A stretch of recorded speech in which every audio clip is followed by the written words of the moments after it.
Network, where we are going to look at breaking history news, today's headlines, and what is going on in music technology. We're going to be starting our program here in just a few moments. Remember that you can ask your friends to join the conversation, and if you'd like to share your thoughts on any of today's topics, you can request to come to the stage and join the discussion also. We are also on the video stream, so you can not only listen to us, but you can also view us in real time. You can also follow along with all the headlines today from our website. Head to musicindustrycity.com and click on today's Music News at Noon post. Thank you for joining us today. We're going to begin in just a few moments with our countdown and our headlines of the day. Make sure you follow the hosts and the club. And if you're on our live stream, make sure to hit that subscribe button.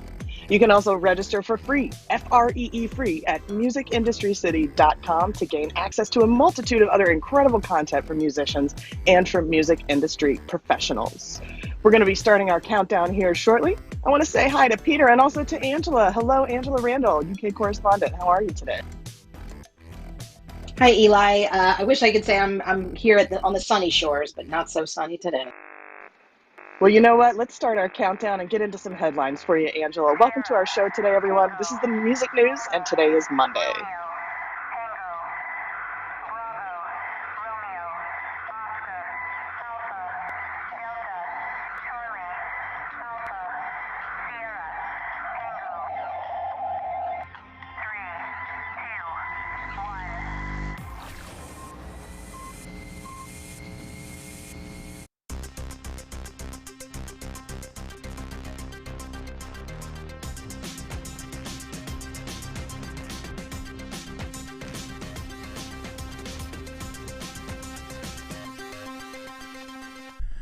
From New York, it's the Music News at Noon on the Music Industry City Broadcast Network. I'm Peter Schwing, and we're going to be joined later by Eli Window and UK correspondent Angela Randall.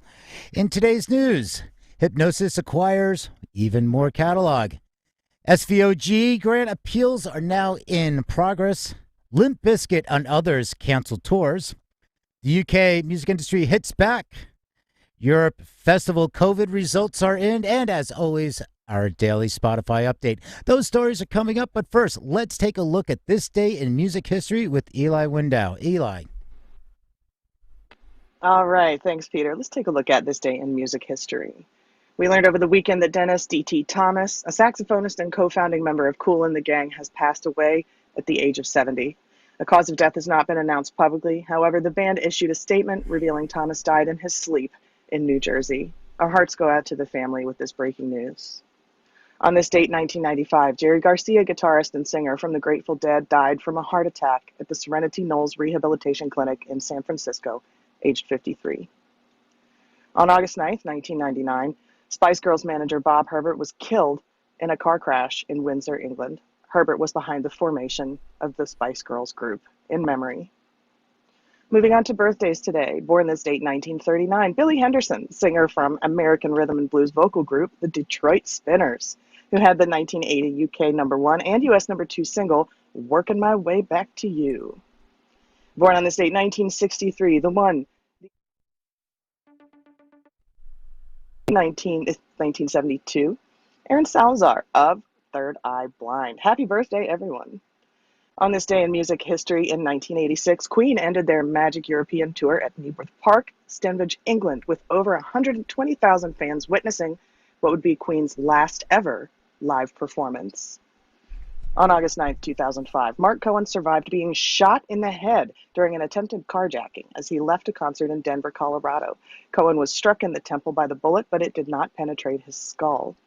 Police said the man tried to commandeer Cohen's tour van as it left the show. The attacker was fleeing police after trying to pay a hotel bill with a stolen credit card. And on this day, 2007, Baltimore Mayor Sheila Dixon proclaimed today as the city's official Frank Zappa Day, citing Zappa's musical accomplishments as well as his defense of the First Amendment to the United States Constitution. Frank Zappa Day all around. Happy Frank Zappa Day, everybody. And that's it for this day in music history. Back over to you, Peter. All right, to set the stage for a conversation, we bring you summaries and commentary on the latest headlines. If you'd like to offer your thoughts on one of today's topics, request to join the stage during the roundtable segment. I'd also like to say hi to everyone viewing the show on our video live stream, Facebook, Twitch, YouTube, and directly from the Music Industry City website. To stay up to date on this and other programming, make sure to sign up for free at musicindustrycity.com for more news and conversations. Now let's get to it.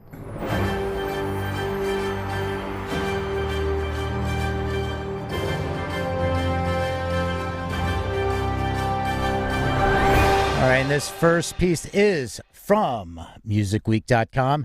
To access all the articles mentioned in today's show and throughout the week, visit musicindustrycity.com and click on today's Music News at Noon post, and you can see all the headlines and follow along. All right, Hypnosis, still on their acquisition spree. Well, this one is the catalog from Fleetwood Mac's Christine McVie. And a little background on this one. So the band's 1977 LP Rumors is one of the best-selling albums of all time, having sold over 45 million copies worldwide. 5 of the album's 11 songs were written by McVie, who also penned 6 songs on 1979's multi-platinum double album Tusk and contributed tracks such as Little Lies and Everywhere to 1987's Tango in the Night, both which have been streamed over 1 billion times globally. Combined with the acquisition from Buckingham, Hypnosis now owns the song copyrights and writer's share for 7 of 11 songs on Fleetwood Mac, 8 of 11 songs on Rumors, 15 of 20 songs on Tusk, 9 of 12 on Mirage, and the list goes on and on. This is interesting, though, because Stevie Nicks months ago sold her shares and catalog over to Primary Wave. It wasn't disclosed because it wasn't that she didn't sell 100%, so we don't know how much of what she has or that's controlled over.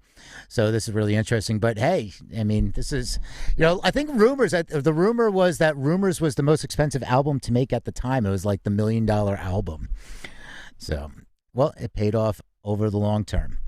All right, let's move over to Billboard. This is the Shuttered Venue Operators Grant appeals are underway for denied applicants.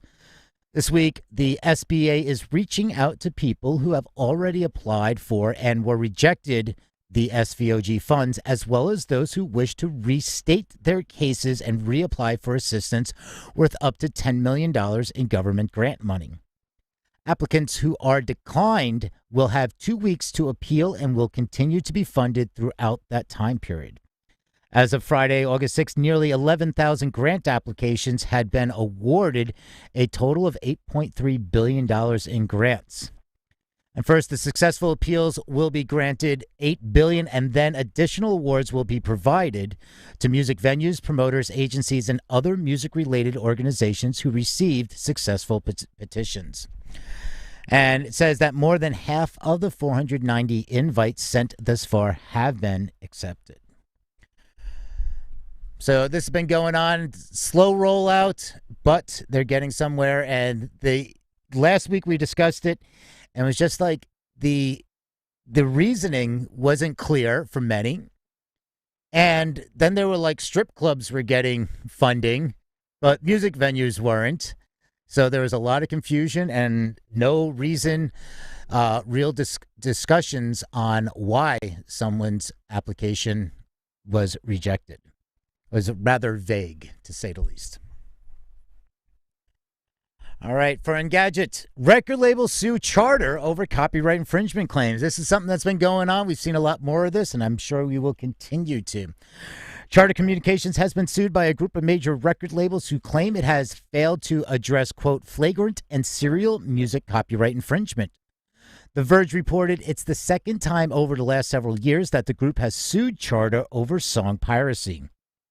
The label said that they sent around 150,000 notices of infringement to Spectrum, Charter's internet servers, including the IP addresses of tens of thousands of alleged infringers. They claim that the company turned a blind eye to the downloading, which occurred from July 2018 until recently. This is ongoing as the music industry has attacked multiple internet providers over the last few years. In June, ISP Frontier was sued by record labels over similar piracy claims. Internet service provider Cox, meanwhile, lost a $1 billion judgment in December of 2019 and vowed to appeal the settlement at that time. All right, this is from Louder. We're going to be talking about some touring and some, unfortunate announcements. Limp Bizkit cancels shows over band and fan safety, and they're not the only ones. Again, these articles, you can find the headline links at musicindustrycity.com on today's date for the music news at noon. Limp Bizkit, why can't I speak today, have canceled the remaining dates on their North American tour. The band released a statement which read, quote, out of abundance of caution and concern for the safety of the band, crew, and most of the fans, the Limp Bizkit show this Monday and the remaining August tour is being canceled. Refunds are available at their points of purchase, and all tickets purchased online will be automatically refunded. Elsewhere, tour dates continue to be postponed as confusion over band and fan safety continues, while other dates have been shelved due to positive COVID-19 tests within touring parties. Among the bands affected are Lynyrd Skynyrd, whose longtime guitarist Ricky Medlock has tested positive for the virus, and additionally the Rolling Stones, Tesla, REO Speedwagon, Shinedown, James Taylor, and Bonnie Raitt are also canceled. Well, continue on this theme of live music. Let's talk about Live Nation, and this is from the Hits Daily Double, Rumor Mill. This is Live Nation to give artists option to implement vax mandate. Michael Rapino has issued a statement to Live Nation employees about changes to the company's COVID-19 practices. To demonstrate its commitment to the new policy, Live Nation will require its employees to be fully vaccinated by October 4th, the day the company offices reopen, to enter any Live Nation office, venue, or event. In his note to the employees, he states, our teams have worked together to put new processes in place so artists doing shows with Live Nation in the U.S. can require all attendees and staff to be fully vaccinated or show a negative test result for entry where permitted by law. We know people are eager to return to live events, and we hope these measures encourage even more people to get vaccinated. That is the number one thing anyone can do to take care of those around them, and we are encouraging as many shows as possible to adopt this model. He goes on to talk more about the employee vax requirement, and he says, in support of this model and to continue leading by example, we will be requiring that all employees in the U.S. be vaccinated to enter our events, venues, or offices, with limited exceptions as may be required by law. And he says, concludes with, our business and industry is about uniting people, and vaccines are one of the greatest tools for making sure everyone can continue to enjoy live music together. We've gone through a lot this past year, and it's remarkable to see how far we've come. The question that has been popped up from this here goes back to, they talk about the artists and work together new processes to put in place so artists doing shows can require all attendees and staff to be fully vaccinated and show a negative test result for entry where permitted by law. So this is interesting that they're saying that it's putting it in the artist's hands, but there's confusion behind that because some are saying that's not what he's saying. It's the artists don't have the full control over that. Or if they can say they'll play to, like what Eric Clapton's, saying, it's like, I'm not going to play if there's any vaccination requirements for the shows. Anybody come across this or have some thoughts? I do, Peter, think that it's interesting that the responsibility seems as though it's being placed on the artists here, at least from the headline as we see it published, that it does seem as if it is the artist's choice whether or not to require the vaccinations. And I think that's really interesting that we're putting that responsibility back on the artist. And I want to just remind everybody, if you're going out to concerts coming up, make sure that you're taking care of yourself. We all want to stay safe and enjoy concerts. So make sure that you feel comfortable in your concert space because things are changing very rapidly. And we don't know what the mandates may become as things move forward. So certainly go out and enjoy concerts as they are available. But let's certainly all stay safe. And while we're checking in on that, let's go ahead and check in with some of your friends Well, as well. I Oh, so sorry, Peter. I'm so sorry. Go ahead. yeah, the question here that some people bring up is like they're saying, well, okay, they're pushing it over to the artists, and then the artists, you know, might not they're like, okay, we're going to stand up for this, or are they going to say, well, we're going to pass it off and blame, say, oh, we have to do this because of the venue, using somebody as a scapegoat, pushing the responsibility onto somebody else as opposed to the Live Nation. Some people have said like, oh, you're just passing the buck over to the artist, and if they say we want to have vaccinated only shows, then people are against the artist. It's the artist that's saying. So it's who's taking responsibility and passing the buck is what has you look at some of the posts and the comments. That's what people have been saying about this. Richard Ashcroft made headlines here in the UK when he pulled out of his Tramlines Festival headlining slot almost at the last minute because the government had obviously changed the Freedom Day date. They'd moved it back slightly, but Tramlines was an outdoor festival that was actually being included in the COVID-19 government research pilot programs. So they had already had the infrastructure in place for it. And he got a lot of bad press suggesting that he is anti-vax or that he had political leanings that placed him in a place where he didn't want to insist that people got vaccinated.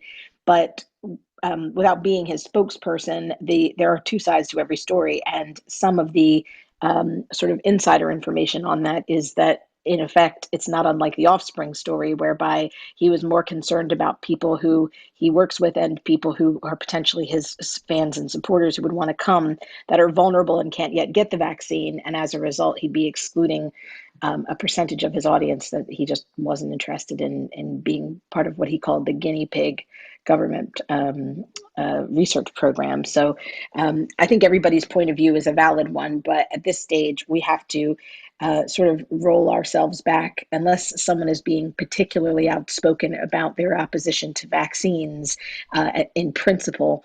It's important to sort of make sure that when Live Nation and these other large companies are making these mandates, that when the artists themselves speak out for one reason or another, that we don't just jump to conclusions on it. And it's all for safety. It's all for your safety. It's all for everyone's safety. It's also that we can get fully opened and we don't have to worry about this and we can move on. And so, these are things it's not just about the individual. It's about the community, the world as a whole, to try to get through this and keep everybody safe. And with that being said, let's check in with Eli. Indeed, let's check in with me. And now let's check in with your friends as well. Feel free to invite your friends to the show. They can participate in the conversation the same as you by requesting to come to the stage or by commenting in the chat if you're watching us on the video live stream.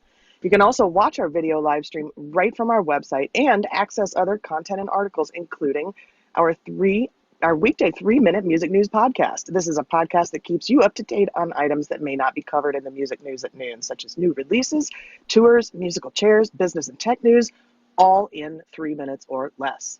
We'd like to thank you again for tuning into Music News at Noon each and every Monday through Thursday at 12 Eastern. Now we'd like to continue on with our headlines of the day. We see the industry hit back at Rishi Sunak's defense of government's approach to music, Brexit, clubs, and venues. With more on this headline, we go to our UK correspondent, Angela Randall. Angela?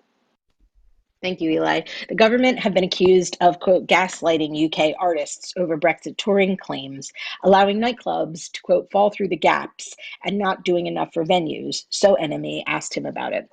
Figures from the music industry have hit back at Chancellor Rishi Sunak and the government's handling of Brexit touring fiasco, as well as potential future provisions for nightclubs and music venues.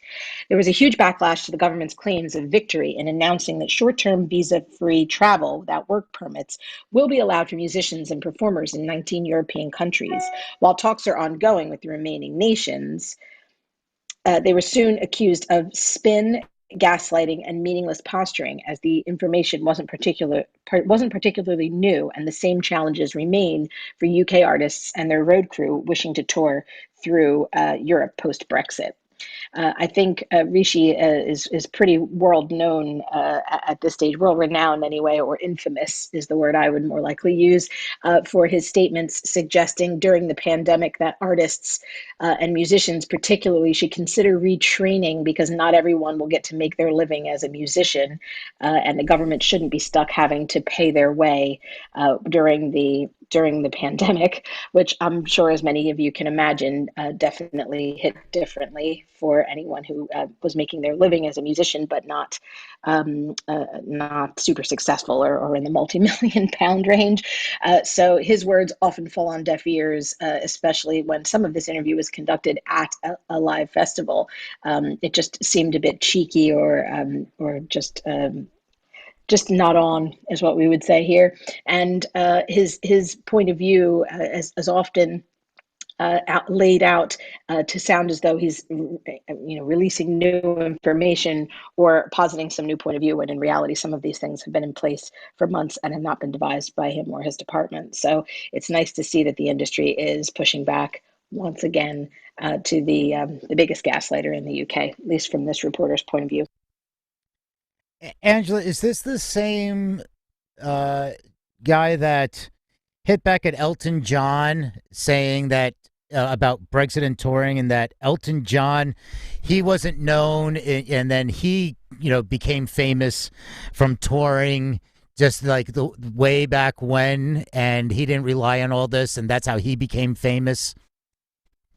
No, that's Lord Frost. I mean, these are brothers from a different mother, as far as I'm concerned, if I may use that colloquialism. They're not far off of each other's point of view. I think they see people who work in the entertainment industry, particularly musicians, for some strange reason, as sort of second class citizens, or people who don't deserve to make a living simply because they do it playing an instrument, or producing music or playing music.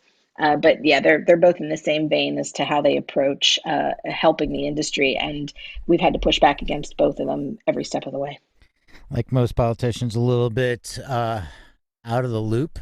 I mean, he was talking about the 70s and how to be a musician in the 70s. It's a little bit different how to have success and grow your career as a musician than it was back then. And I think it's interesting, too, how many of the folks who are speaking this way about musicians in the music industry, these are the same folks who can't go anywhere without their car stereo or their iPod or their Apple Music or their Spotify and their headphones. These are people who need music in their offices, in their cars, in their homes. They play music for their children. They sing songs with their children. These are people for whom music is a part of their everyday life, just like the rest of us. And yet here they are making these off-color, seemingly off-color comments about music and musicians. Very ironic. Yeah. They just don't get it. All right. We're going to stay over in Europe for just a little bit. And this is from IQ Mag. Results from Spain's festival study is published. The Catalan government revealed valuable information about how major events could take place in the future from a study of 3 festivals that took place in early July. The 3 festivals, Krila, Vida, and Cane Rock, went ahead using recommendations from the Love of Lesbian test concert, which they co-organized along with Primavera Sound, Sonar, and Festival de Jazz de Barcelona. All 3 festivals took place without social distancing and with attendees wearing mandatory FFP2 masks. Entry to the festivals was dependent on a negative result from a COVID-19 rapid test. Despite finding a high number of infections among concertgoers, the Department of Culture says its study will prove highly beneficial when it comes to improving protocols and security measures for festivals. The department's study found that nearly 2,300 attendees of the festivals contracted COVID-19, 76% more than the cases recorded in the control group. The nearly 50,000 people who attended the events were compared to a control group with the same breakdown of age, sex, residence, and immunity during the event days the event took place. The study found that 466 attendees of Vida, 956 of Cane, and 857 of Cruel tested positive for the coronavirus in the 2 weeks following the concerts. In the control group, the number of cases detected on the same dates of the events was quite lower, almost a quarter to a half. And the study expected that a maximum of 1,400 infections would be recorded after the festivals, but it was exceeded by 882, and that brought the total number to 2,300. The government says a small percentage of the festival goers, 271 people, attended one of the events despite testing positive for the coronavirus beforehand, and it's unclear how they were still admitted. All right. Well, with those numbers, let's go over to Exit Fest in Serbia, because this one is showing different numbers altogether. And the article states that no increase in infections after Exit 2021. So the Exit Festival, which took place in Novi Sad, Serbia from July 8th to the 11th, did not lead to a significant increase in new cases of COVID-19 at either a local or national level, despite attracting more than 40,000 people a day, the organizers have confirmed. Exit, which monitored infections for 2 weeks after the festival as part of a safety protocol, found that in the 14 to 15 days after the event, infections did not increase significantly in the region or Serbia as a whole. There were just 12 new coronavirus cases in Novi Sad connected to the festival after 7 days, despite the estimated 20,000 foreigners from 70 countries. In fact, they go on to say is the vast majority of new cases in the city were connected to weddings and not to Exit Festival, which was not a place of significant infection, according to Vladimir Petrovic, the director of Institute of Public Health. So we see Exit. We were expecting some numbers. I think a lot of people were expecting to see some numbers pop up. But Exit didn't have significant numbers, according to their data. But those other events in Barcelona showed quite a number, and they actually exceeded the number of cases they had predicted. So if anybody has some thoughts on this. I think it's interesting, Peter, that everyone was so concerned that this would cause these festivals would cause a huge spike in infections, and what we were seeing instead is that many of the infections in these places were related to weddings. That blows my mind.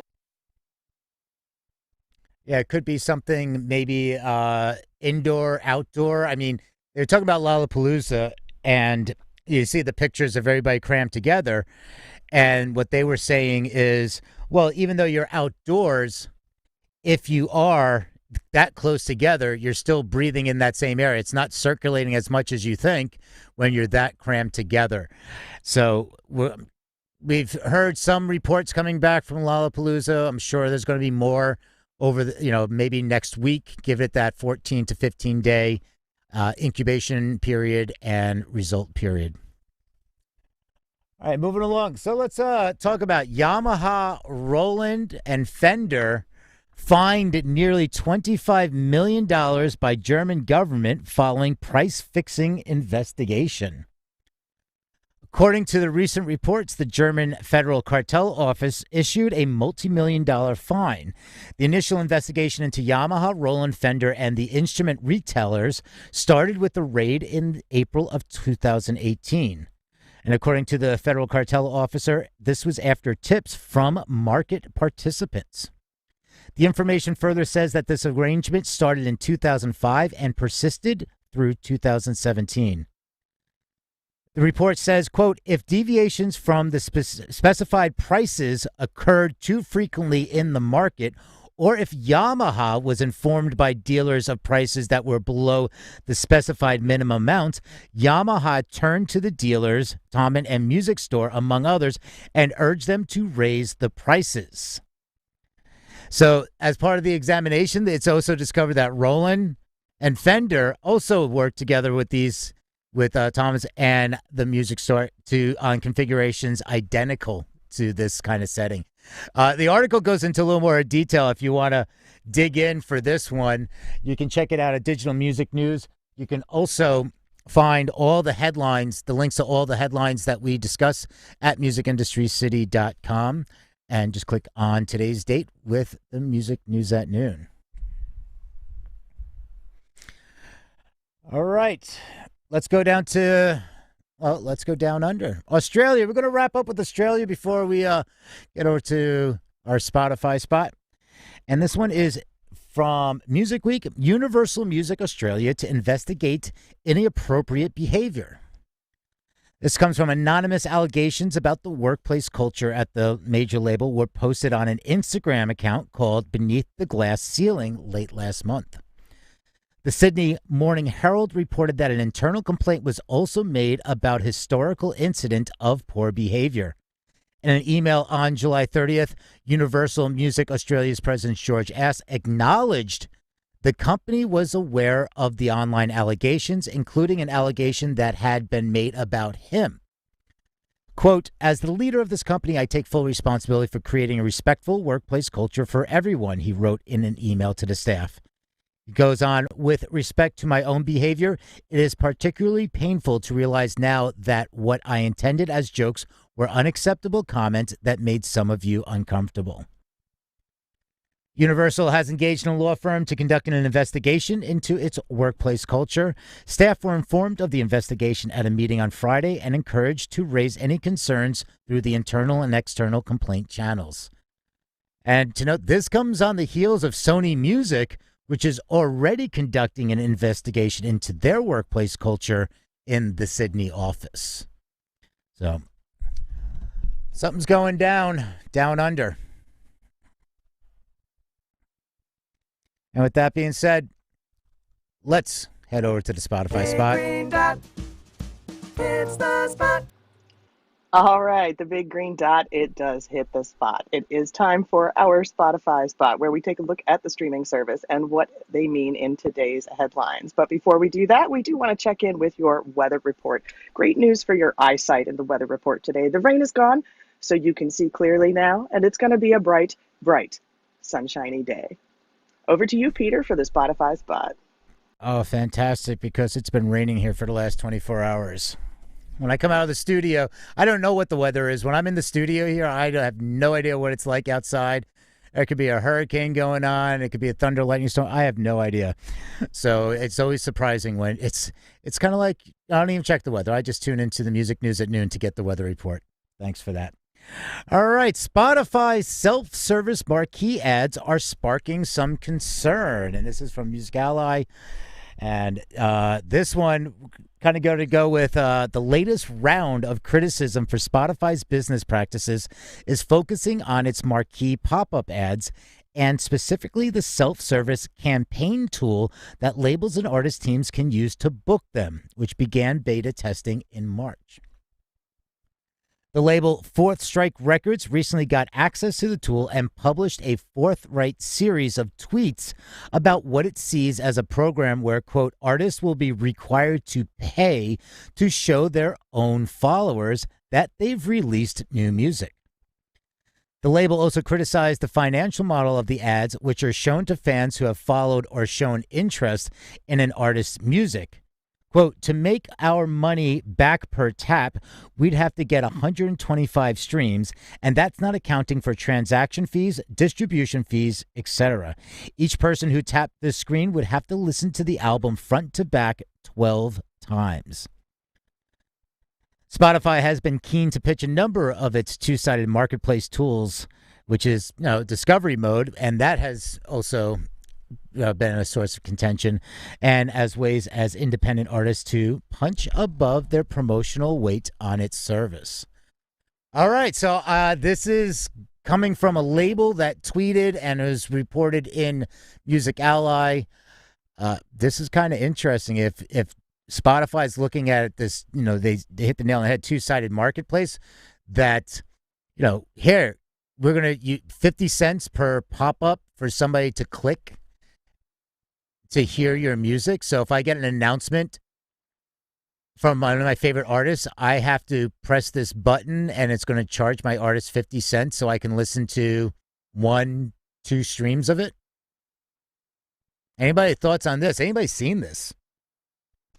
I haven't seen it, but my first thought is gross. It's similar to the guy who owns the venue out in the middle of nowhere where there is no passing traffic, who is fined to let teenagers sell 100 tickets and fill his room without doing any promotion or anything, and gets angry when they don't, that they're not doing their work in that sort of pay to play fashion. It's just, ugh, I don't like it at all. And I think there must be some reason why they are trying all of these different ways to satisfy artists who are. They must be getting some pressure to satisfy artists that are saying that Spotify just isn't doing enough or offering enough. I would hope that it's come on the back of some of the larger groups that are putting pressure on Spotify to pay more for streaming, or to provide more for the artists for their services outside of simply offering a platform for streaming. But it just seems like all of this is falling on such deaf ears, and it's just so badly thought out that no one's going to do it, unless they're already minted. And then what's the point in trying to make money from music? I just don't see it. This goes back to what was it, the worldwide, those protests for justice at Spotify campaign. What was that? The United Musicians and Allied Workers Union, and they were demanding higher artist rates, greater transparency. There was also a lot of confusion of what that organization was about, because it wasn't just about, it started getting into politics. I mean, when you read the website, I didn't understand what their mission was, but they got the protest. They got a small protest. They claimed they want 1 cent per stream. Let's get this out of the way. You're not going to get 1 cent per stream. It'll never happen. Let's get that out of the way. Let's just stop. Okay? We'd love to see Spotify pay more. Absolutely. We're not going to get to 1 cent per stream. These are the kind of things, when I hear something like this type of article here, and Spotify is known for testing out things quite a bit with different price points in different territories to just do their research and analysis. Now, again, don't know if this is an actual fully, baked platform service that they're doing, because it says they recently got access to the tool. So is it just for specific people? It doesn't sound like it's officially open. So it could be a test and getting their feedback, as well as with many of these programs do. But if this is something, I mean, these are the type of things, the Artist Alliance, unions, things like this, justice for at Spotify or whatever, not justice for Spotify, whatever that hashtag is, these are the type of things they should be also looking into if they want to go and talk about supporting musicians. Is not just focus on this 1 cent per stream, is focusing on these different type of areas and bringing the conversation to the table. Because if you're saying the reality. Oh, sorry, Peter. I thought you were finished there. I just want to jump in and say I completely agree with you. And the reality of the fact that they have a lot of this and in an automated fashion at their fingertips, that they could be adding so much value as Spotify, as the platform. They could be adding so much value to what they make available to the artists who are regularly providing content. I mean, there should be a list of criteria, but even if they asked you and me and Eli, do you think this is a good idea? Should we do this, or what should we do instead? We would probably all raise the flag to say, well, maybe you should offer it so that, you can provide a bit more transparency, or maybe for artists that are prolific and are uploading X amount of bits of content, you're promoting them because they're very active and there's an avenue there. Maybe there should be, once you hit a level of streams, maybe when you hit 1,000, 5,000, 10,000, 100,000, whatever it is, your stream rate potentially could go up because you're obviously doing the job to promote it. I mean, these are simple ideas, and it seems like they're starting with the most random things so that they can tick up a box off of a to-do or checklist and say, well, we tried doing an ad thing and nobody liked that, so we canned that. It's like, well, yeah, but you tried it really badly. Yeah, and it's that thing where, if I send out to Music Industry City, so if I send out an email and I say, hey, what do you think if we do something like this? The response rate is going to be very, very low. This is human nature. People are busy. People don't have time. People want to see something. So is it sometimes good to do first and ask for forgiveness later? Absolutely, in certain cases. But also, that's a whole opening up another can of worms for technology in the tech sector, where like, oh, we're just going to start streaming music and then we'll ask for forgiveness later and get the licenses. That's a different story. But if we were to send out, we're going to see a low pickup of, hey, what do you think of these three options that we were going to do for everybody? Low response rate. The second we roll something out, guess what? There's a higher response rate of opinions on whether it's good or bad. And that's part human nature. That's the psychology of it all. Is sometimes you just need to go out and just do it, because if you ask, you're not going to get enough a sample size of a response. If anyone's listening, just ask us first. Just ask Angela. Angela is the app tester in residence, so she will tell you anything you need to know about your app that you plan on rolling out.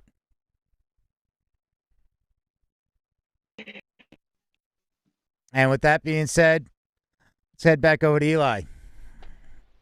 All right, let's head back over to me. And don't forget, if you'd like to offer your thoughts on any of today's topics, feel free to request to join the stage or chime in the chat. Remember, you can find all of today's show headlines at our website, musicindustrycity.com. Make sure that you visit. Angela, just final thoughts from you on our headlines today as we invite our audience to the stage. Once again, I'm sad to hear that some festivals and some shows and tours and performances have been canceled, and I'm sad to see that that people are still sort of being irresponsible when it comes to how they're framing their headlines when announcing that things that are COVID related have been canceled or due to restrictions. But I think the learning curve is getting greater. I think we're all the takeaway from today. I think is that we're getting a bit used to hearing these announcements now. Maybe we can take a better look at how we're reassessing these situations and still continue to do our part. I know it's exhausting, but we'll get there in the end if we take baby steps, I think. Right on. I think I just saw Morris raised his hand, wanted to come on to the stage.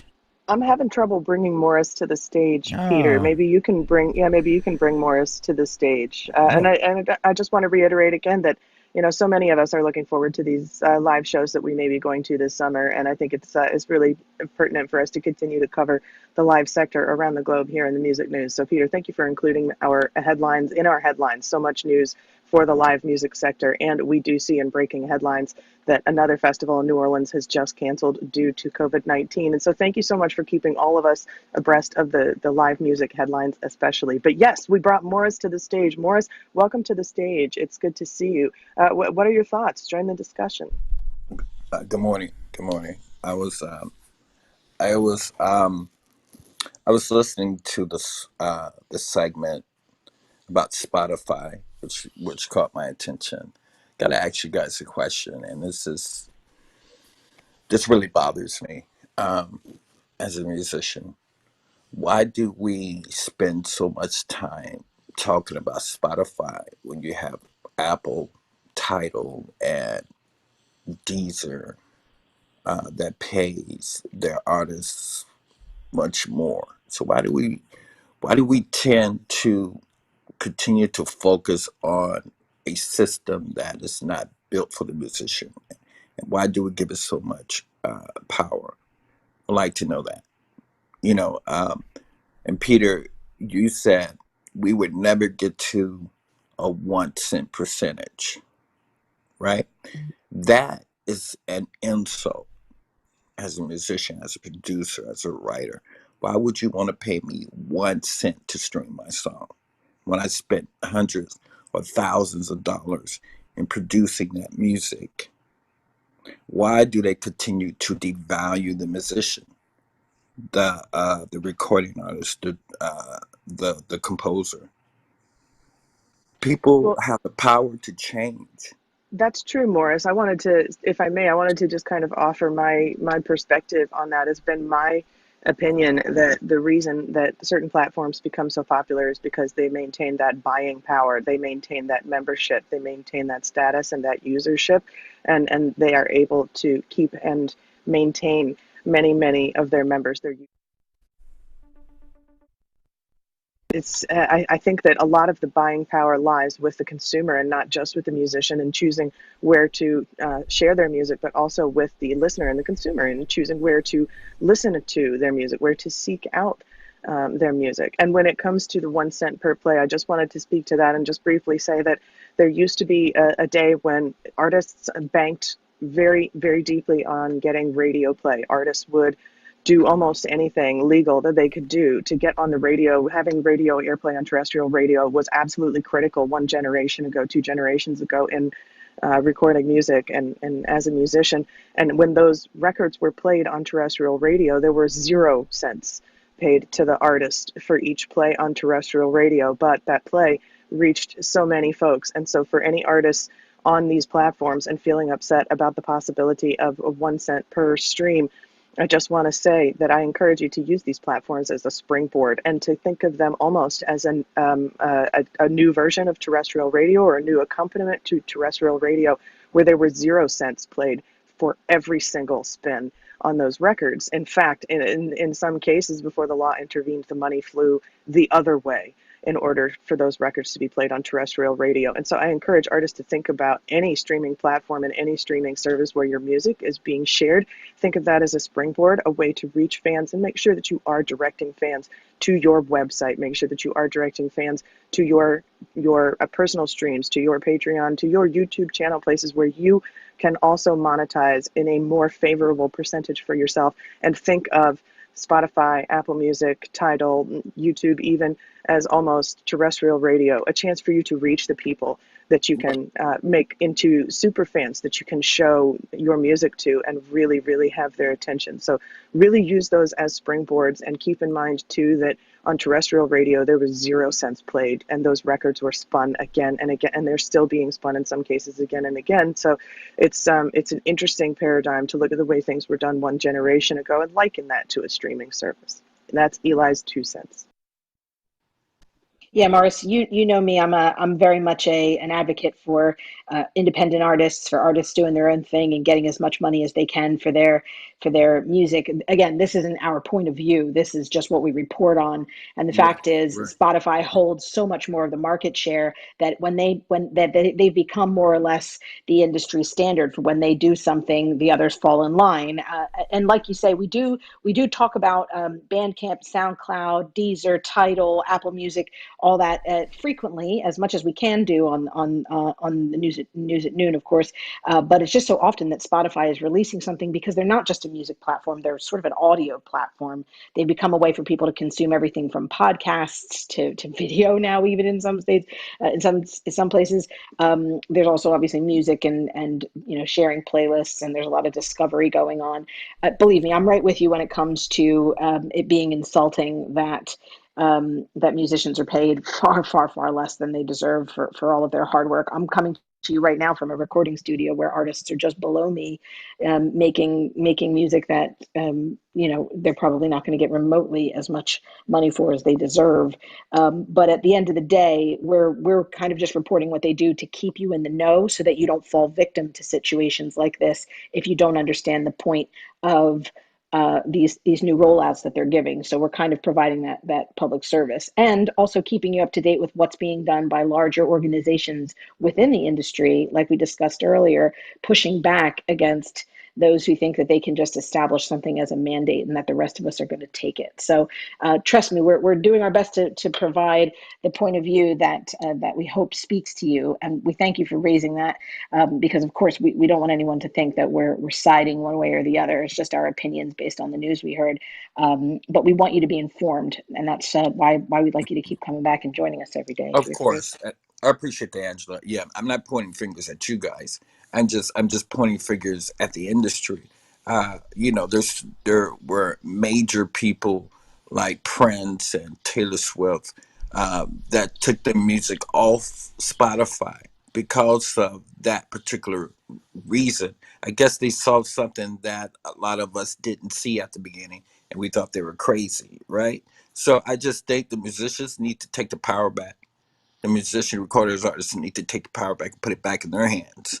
You know, MySpace changed the game. MP3.com changed the game, and if we just keep allowing on the system, and I call it the system because you got the major labels have invested in Spotify, and much more or less, I think they own Spotify pretty much in a sense. So yeah, so those are my two cents. I don't want a hard debate, but I appreciate your room, appreciate you guys for taking the time out, just really sharing that. But I'm about change. I'm all about, I'm about revolution. I'm not about the status quo or keeping the things the way they are. So we need, and we have the power to change. And we gave Spotify that ability to be powerful, right? We gave them that ability to be powerful. If I want people to listen to my music, and Spotify is saying, okay, well, send them the link. I'm doing the marketing for them, and that's how it grew so fast. But we did the marketing. The musicians did the marketing for them, you know. And So Spotify is providing the stable global worldwide platform available all over the web at all sorts of bit rates for that music to be shared upon, and that isn't free. And and so so, is Apple. it's And it's so is definitely Apple. it's definitely a business, and certainly, Morris, I appreciate what you're saying, and I'm with you, and I hear you, but I also want to say that in the game of music, there are definitely some rules, and unfortunately, unless we are Taylor Swift and large enough and as a household name to make a change with our singular actions, sometimes we do have to prepare ourselves for the path rather than trying to prepare the path for ourselves. And we have to find savvy ways to make the path profitable for us so that we can share our music, so that we can share our vision, and so that others can enjoy that. Keep in mind, too, that if you're a musician, you're probably going to save lives and do it in much more subtle ways than a surgeon. You'll never get a chance to hear your patient say, "Thank you for saving my life," if you're a musician, but you will save people's lives with your music. Make sure that you share your music. Get your music out there. Explore your options and make sure that you're being savvy with the way that you're sharing and expanding your music career. And keep in mind, too, that at least for the time being, it's always smart to prepare yourself for the path and find the smartest ways to make the existing music business profitable for yourself. At this time, I want to throw over to my co-host, Peter. Peter, your final thoughts on today's headlines. We've had so many headlines today. Morris, thank you so much. You know something, Morris, when I started Music Industry City, I was thinking about the tagline, and the tagline, and it took me a while, and I came up with conversations and new thoughts about the music business. And and that's why we do this. If we talk about Spotify a lot because Spotify's in the news, and we bring the awareness out there. This is what's going on, and we have our own thoughts about it. But it's important to hear your thoughts, and that's why I appreciate it. When I said the 1 cent, yeah, and I agree, it's an insult, okay?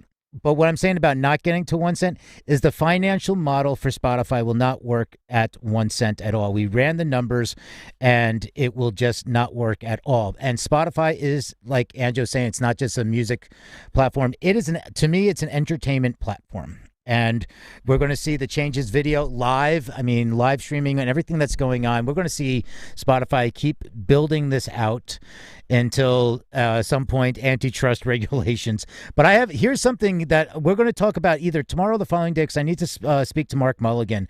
But on his media research, he just posted an article and says the record labels are weaning themselves off their Spotify dependency.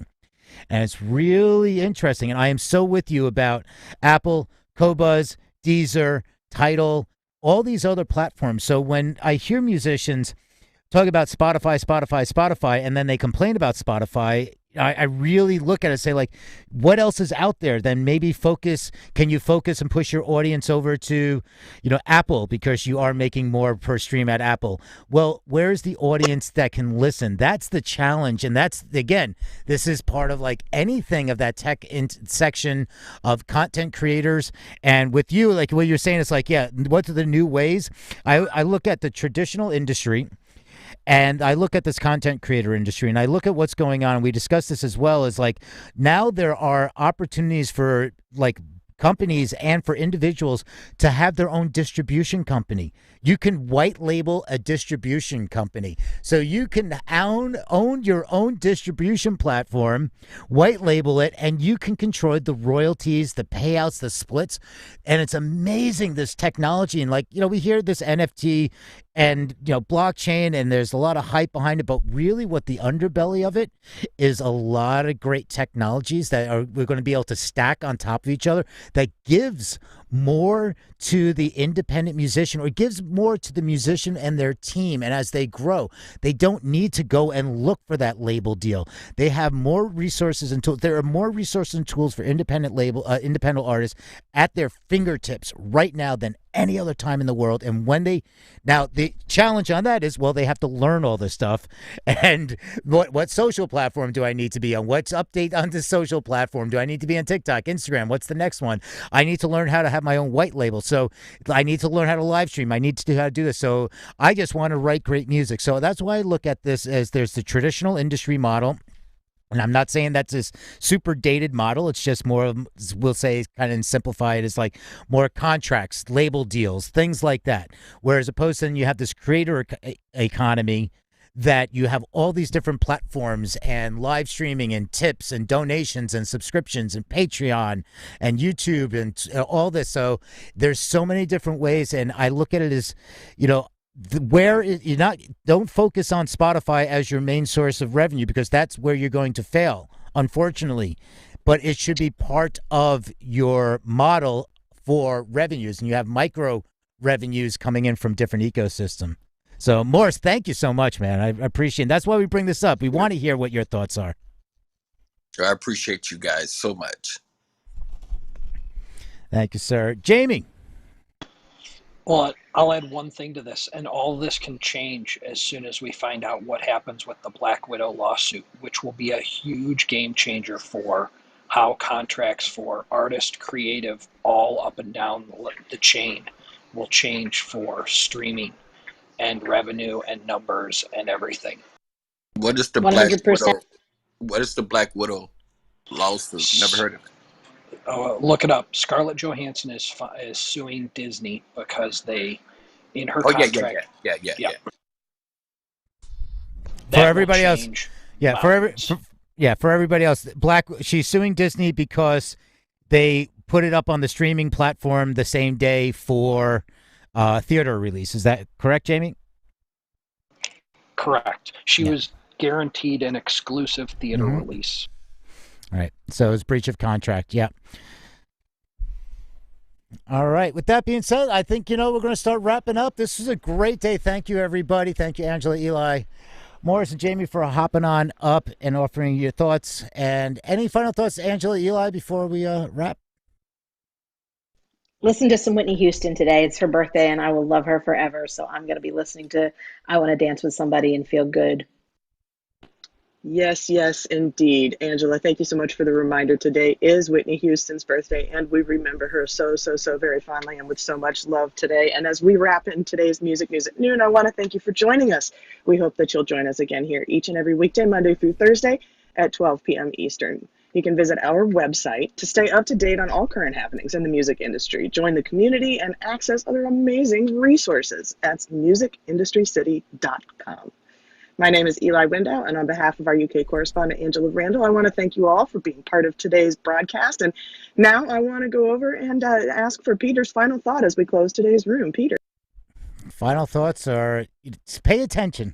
Just, you don't have to get bogged down into like every technology, every platform, and, for your career where you can get confusion, burnout, and what to do and where to make money here and there. But just pay attention to what's going on and focus on your creative endeavors and go for it. But just keep your eyes and ears open and see what happens. All right, that's going to be it for Monday. Thank you again for joining us.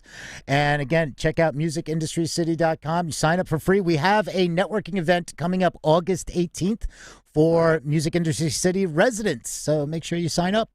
Join the August networking event. It'll be great to see you there. Have a great day, everybody. We'll see you tomorrow. Cheerio. Cheerio. It's great to see you, everyone. I hope you have a great Monday. We'll see you tomorrow.